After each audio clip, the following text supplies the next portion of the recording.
আজকে আমি আগেই কিছু বলবো না, আগে এই ভিডিওটা দেখেন, তারপরে আমি কিছু কথা বলতে আছি।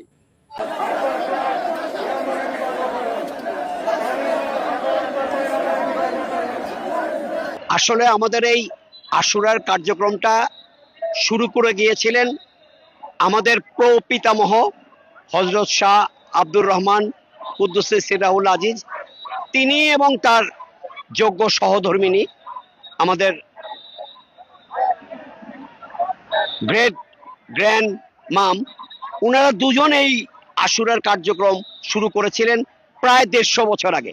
বাট এটাকে একটা প্রাতিষ্ঠানিক রূপ দিয়েছেন, গড়পাড় ইমামবাড়ি প্রতিষ্ঠা করেছেন আমাদের মেজ দাদা, মানিকগঞ্জের সর্বস্তরের সাধারণ মানুষের শ্রদ্ধার প্রতীক পীরে কামেল হযরত শাহ খলিলুর রহমান সাহেব।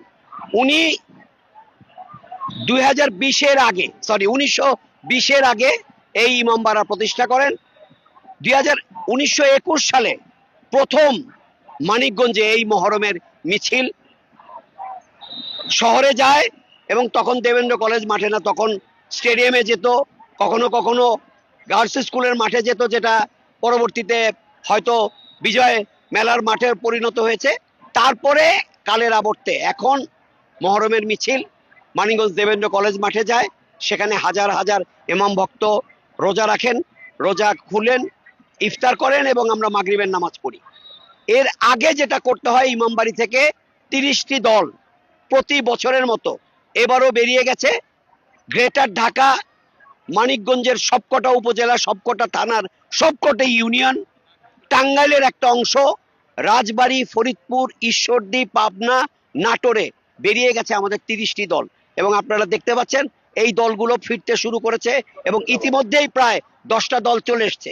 এখনই কিছুক্ষণের মধ্যেই জোহরের জামাত হবে, তারপরে আমরা একটা ফাতেহা পড়ব, তারপরে মিছিলের সত্যিকারের কথা প্রস্তুতি শুরু হবে এবং ইনশাল্লাহ আমরা 3:30টার দিকে মানিকগঞ্জ শহর অভিমুখে কারবালার স্মৃতি স্মরণ করে, কারবালা যুদ্ধের স্মৃতি বহনকারী লাল কালো সবুজ নিশান এবং হযরত ইমাম হোসেন আলাইহিস সালামের যে ঘোড়া ছিল দুলদুল, সেটার প্রতীকী ঘোড়া দুলদুল এবং ইমাম হোসেন আলাইহিস সালামের শেষ মঞ্জিলের নকশা পবিত্র তাজিয়া মোবারক নিয়ে আমরা মিছিল করি।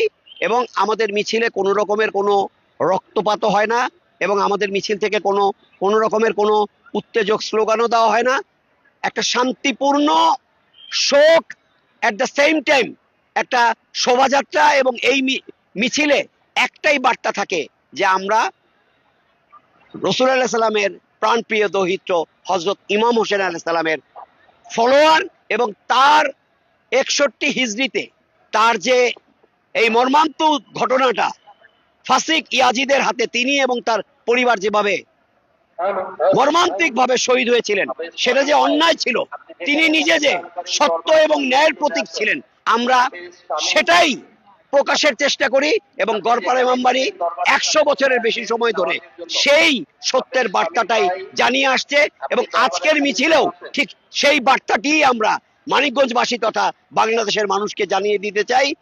61 হিজরি হযরত ইমাম হোসেন আলাইহিস সালাম কারবালায় অন্যায়ের শিকার হয়েছিলেন, কিন্তু তিনি ন্যায়ের পথে ছিলেন, সত্যের পথে ছিলেন, তাই তাকে আজকে সারা বিশ্ব সম্মানের সঙ্গে স্মরণ করে, তাকে সত্য এবং ন্যায়ের প্রতীক হিসাবে ধরা হয়।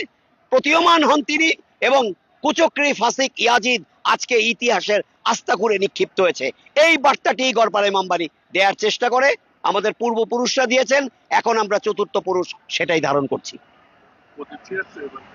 হ্যাঁ, অতিথি ইরানের অতিথি আসছিলেন এবং তারা ইমামবাড়িতে এসে বেশ উদ্দীপক কথাবার্তা। ভিডিওটা তো আপনারা দেখলেন, মানে 150 বছর আগে ওনাদের পীর সাহেবের বাপ দাদারা এই মিছিল উদযাপন করছে। মানে এটা রাসূলের আমলে না, রাসূলের সাহাবাগণের আমলে না, এগুলো ওনাদের বাপ দাদার ধর্ম। মানে ইসলামের মধ্যে নিজস্ব কিছু ঢুকাইয়া দেওয়ার নামই হলো বেদাত। আল্লাহ রাসূলের হুকুমের বাইরে, সাহাবাগণের হুকুমের বাইরে যদি কিছু করে, এগুলাই বেদাত। তার কারণ অতিরিক্ত কিছু ইসলামে চলে না, বাড়াবাড়ি চলে না। এরকম মিছিল করা, নাচানাচি করা, আর ওই জায়গায় মানুষের পরিস্থিতিগুলো তো দেখতেছেন। আলেমোলামা, বিশ্বের মধ্যে এত আলেমোলামা থাকতে তারা কখনো এভাবে মিছিল করে না। আর এরা কই থেকে লাল কাপড় বাঁধে, কোন বাবায় কয়ে গেছে, কোন দাদায় কয়ে গেছে, মানে সনাতন ধর্মের মতো, হিন্দু ধর্মের মতো। এগুলা মাজার পূজারি, শিরিক বিদাতি থেকে মুসলিমদের ইমান রক্ষা করতে হবে। এদের ফাঁদে কেউ পা দিবেন না।